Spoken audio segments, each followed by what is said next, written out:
welcome to my channel Project PMYP. This is a series of घटना चक्र और हम इन्वायरमेंट के घटना चक्र के क्वेश्चंस लगा रहे हैं। आज नेक्स्ट चैप्टर शुरू हो रहा है ओजोन लेयर। आप इसकी प्लेलिस्ट में जाके और चैप्टर्स देख सकते हो। This is in English. So let us begin with next new chapter ozone layer. The first question here is place where ozone layer is primarily found. ठीक है, ओजोन लेयर कहाँ पाई जाती है? बहुत ही बेसिक क्वेश्चन है। So it is stratosphere. ठीक है, what is maximum concentration of ozone? Again same question है, घुमा के पूछती है सबसे ज्यादा कंसंट्रेशन कहाँ पाई जाती है? स्ट्रेटोस्फियर में। क्या ओजोन लेयर हमारी ट्रोपोस्फियर में पाई जाती है? हाँ, ओजोन लेयर नहीं, ओजोन हमारे ट्रोपोस्फियर में पाया जाता है, लेकिन एक कॉन्सेप्ट आता है गुड ओजोन का और बैड ओजोन का। जो गुड ओजोन है वो हमारी स्ट्रेटोस्फियर में पाई जाती है, जो बैड ओजोन है वो हमारे ट्रोपोस्फियर में पाई जाती है, which is harmful to us. The ozone layer is located in again stratosphere. ठीक है, The ozone layer is above the earth crust around, हमें पता है कि ट्रोपोस्फियर हमारा 18 किलोमीटर तक होता है, उसके बाद स्ट्रेटोस्फियर शुरू हो जाता है, तो इट इज 20 किलोमीटर्स। ठीक है, तो ozone layer is mainly found in stratosphere. Same question कई बार पूछा गया है, so it is it is important. और आपका ये सीरीज किस किस चीज के लिए इंपॉर्टेंट होने वाली है? स्टेट पीसीएस एग्जाम्स के लिए, आरओ के लिए, और आजकल एक नए एग्जाम्स की श्रृंखला शुरू हुई है विच इज पेट। पेट के लिए भी बहुत इंपॉर्टेंट होने वाली है, यूपी ट्रिपल पेट में। ठीक है, which is the lowest layer of atmosphere? It is troposphere. Which of the following is not true about chlorofluorocarbon? It is used as refrigerant. सही बात है। It is not responsible for green house effect. चलो ठीक है, अगला देखते हैं। It is responsible for reducing ozone in stratosphere. हाँ भाई, सीएफसीज वगैरह जो है वो ओजोन की थिकनेस को कम कर रहे हैं। It is inactive in lower atmosphere. हाँ, लोअर एटमॉस्फेयर में उतना नहीं पाया जाता है जितना अपर एटमॉस्फेयर में इनकी हार्मफुलनेस बढ़ जाती है। So the correct option is it is not responsible for green house effect. It is responsible. ठीक है, नॉट नहीं होगा यहाँ पे। Which of the following is responsible for ozone hole? It is CFC, chlorofluorocarbons. HFC भी होते हैं। The radiation that is observed by ozone present in atmosphere is, सबको पता है, अल्ट्रावायलेट रेडिएशन ये ऑब्जर्व कर लेते हैं। ठीक है, next, ultraviolet radiation from sunlight cause reaction that produces which of the following? ठीक है, CO, SO2, O3 फ्लोराइड्स। तो अल्ट्रावायलेट रेडिएशन जो है वो सनलाइट से जो मिलते हैं वो हमारे ओजोन को प्रोड्यूस करते हैं। Next, ozone protects the biosphere from ultraviolet rays. Ozone layer in the atmosphere produces rain, produces pollution, provides safety to life on the earth from ultraviolet radiation. सही बात है, यही होगा इसका answer. Next, ozone layer is useful to humanity because it supplies oxygen. नहीं, it prevents sun's ultraviolet radiation to reach to earth. The ozone layer of atmosphere absorbs ultraviolet rays. Next, harmful ultraviolet radiation coming from sun can cause skin cancer. Ozone layer preservation day या ozone day भी जिसको बोलते हैं, ये कब मनाया जाता है? 16 सितंबर को। ये बहुत इंपॉर्टेंट होने वाला है और हमारे पेट में भी आया था 2021 वाले।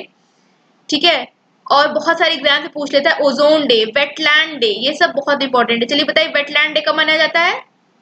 ये मनाया जाता है हमारा 2 फेब को। ठीक है, next, international day for preservation of ozone, अभी हमने पढ़ा 16 सितंबर। इसका थीम बहुत इंपॉर्टेंट है, हर साल इसकी थीम बदलती है, देखते रहिएगा। World ozone day celebrated on 16 September. Again same question, 16 September. Ozone hole is caused by chlorofluorocarbons. ठीक है, मीथेन यहाँ पे आपकी ग्रीन हाउस गैस है। विच of the following gases is responsible for decrement of ozone layer? It is chlorofluorocarbon. Carbon dioxide आपकी green house gas होती है। ठीक है, which of the following layer is responsible for depletion? Gas is responsible for depletion of ozone layer. It is chlorofluorocarbons. The pollutant that can maximize the damage, it is again chlorofluorocarbon. देखो कितनी बार same question अलग अलग exam में repeat हुआ है। The presence of which degrades ozone from ozonosphere is chlorofluorocarbon. Next, which of the following is not responsible for depletion of ozone? CFC 12 used in, ये तो भाई डिप्लीट करता है। Halon used in fire fighting, ये भी deplete करता है। Mithil chloroform uses solvent, ये आपका डिप्लीट नहीं करता है। देखो यहाँ दिया है कौन कौन से हैं, CFC, halon, nitrous oxide, trichloroethylene, ये सब जो 4 गैसेस दिए हैं, इसके अलावा HFCs भी हैं, ये आपकी ओजोन लेयर को डिप्लीट करती है। Among which of the following green house gas which does not cause ozone depletion, methane, nitrogen oxide, carbon monoxide, water vapour. तो इसमें से कार्बन मोनोऑक्साइड ऐसा है जो ओजोन डिप्लीशन को नहीं कॉज करता है। The green house gas responsible for ozone depletion in troposphere, ठीक है, water vapour, carbon dioxide, methane, ozone, nitrous oxide and chlorofluorocarbon. Formation of ozone hole is maximum over हमारे साउथ पोल के पास, Antarctica. Montreal protocol is related to ozone layer, ये भी बहुत important question है, ठीक है। Next, it came in force on 1st of January 1989. The Montreal Protocol is related to protect ozone depletion. Montreal Protocol, chlorofluorocarbons, ठीक है। In stratosphere, the level of ozone is naturally regulated by in stratosphere the level of ozone is naturally regulated by it is nitrogen dioxide. The ozone in stratosphere is regulated by nitrogen dioxide. ये नया question था आपके लिए, ठीक है।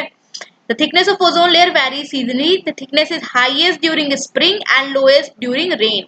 ये पता होना चाहिए, सबसे ज्यादा थिकनेस कब होती है आपकी, स्प्रिंग में होती है, और सबसे कम थिकनेस कब होती है आपकी, रेनी सीजन्स में होती है, ठीक है। इसकी देखो मेजरमेंट यूनिट दी हुई है, डॉप्सन यूनिट। मेजरमेंट यूनिट क्या है आपकी, किसको मेजर करने की, ओजोन की थिकनेस को मेजर करने की, it is Dobson unit. 1 Dobson unit is equal to 0.01 mm thickness, so 1 du is equal to 0.01 millimeter of thickness of pure ozone at 0 degree Celsius temperature and 1 atm pressure. Dobson unit सबसे ज्यादा कब होती है thickness, spring के time पे, सबसे कम कब होती है, रेनी सीजन के टाइम पे, ठीक है। Chlorofluorocarbons known as ozone depleting substances are used as in production of plastic foams, in production of tubeless tires, in cleaning certain electronic components, as pressurizing agents in aerosol cans. तो इसमें से कौन होगा, चलिए, in production of plastic foams, हाँ भाई, chlorofluorocarbons use होते हैं। क्लीनिंग सर्टेन इलेक्ट्रॉनिक कंपोनेंट्स, ठीक है। Pressurising agent in aerosol cans, ठीक है। ये प्रोडक्शन ऑफ ट्यूबलेस टायर्स में नहीं यूज होते हैं, तो इसका आंसर होगा 1, 3, 4। चलो देखते हैं कहाँ पे, 1, 2, 3, only 4। Okay, here is 1, 3, 4। Chlorofluorocarbons are non-toxic, non-flammable chemicals containing atoms of carbon, chlorine and fluorine. They are used to manufacture aerosol spray, blowing agents for foams, and packing materials as solvents as refrigerants, ठीक है। Trichlorofluoromethane can dissolve grease to clean electronic equipment, it is highly stable compound and can sustain in atmosphere for 80 to 100 years, ठीक है। तो ये बहुत ही ज्यादा sustainable compound है, बहुत साल तक रहते हैं, इसलिए बहुत ही ज्यादा हार्मफुल भी है। Which of the following substances is our ozone depleting? Chlorofluorocarbons भी है, हेलेंस भी है, कार्बन टेट्राक्लोराइड भी है, सो तीनों है, answer is B.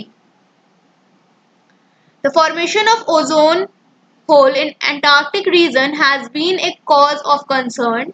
What could be the reason for formation of this hole? Presence of prominent tropospheric turbulence? नहीं भाई, turbulence से कोई लेना देना नहीं है। Presence of prominent polar front and stratospheric clouds and inflow of chlorofluorocarbons, ठीक है। वहां पे क्लोरोफ्लोरोकार्बन्स का इनफ्लो है क्योंकि यहाँ पे पोलर फ्रंट हमेशा बना रहता है और स्ट्रेटोस्फेरिक क्लाउड्स प्रेजेंट होते हैं, ठीक है। Next, which gas is filled in refrigerators? It is mefron. The gases filled in refrigerator are sold as mefron. These gases are commonly halonic hydrocarbon, although ammonia is also used as coolant in big plants. The correct answer here is mefron. Big plants में ammonia use होता है coolant, और refrigerator में mefron use होता है, एक बार MAFRON, mefron, ठीक है। Which one of the following teams of scientists first discovered ozone hole?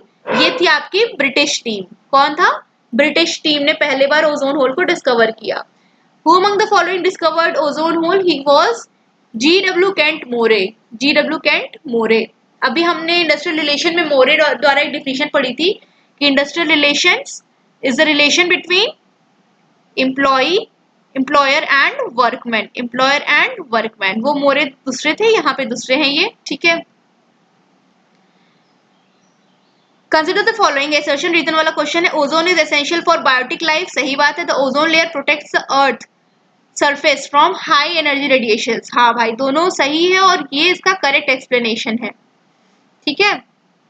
Next, which of the following is not correctly matched. Ozone का डिप्लीशन होता है क्लोरोफ्लोरोकार्बन से, एसिडिक रेन होती है नाइट्रिक एसिड से. अच्छा, रॉकेट फ्यूल में केरोसिन ऑयल भरा जाता है और ग्रीन हाउस इफेक्ट आपका कार्बन डाइऑक्साइड से होता है. ठीक है. ठीक है, ये आपका ना नाइट्रिक एसिड से नहीं होता है, ये आपका सल्फर डाइऑक्साइड से. ठीक है.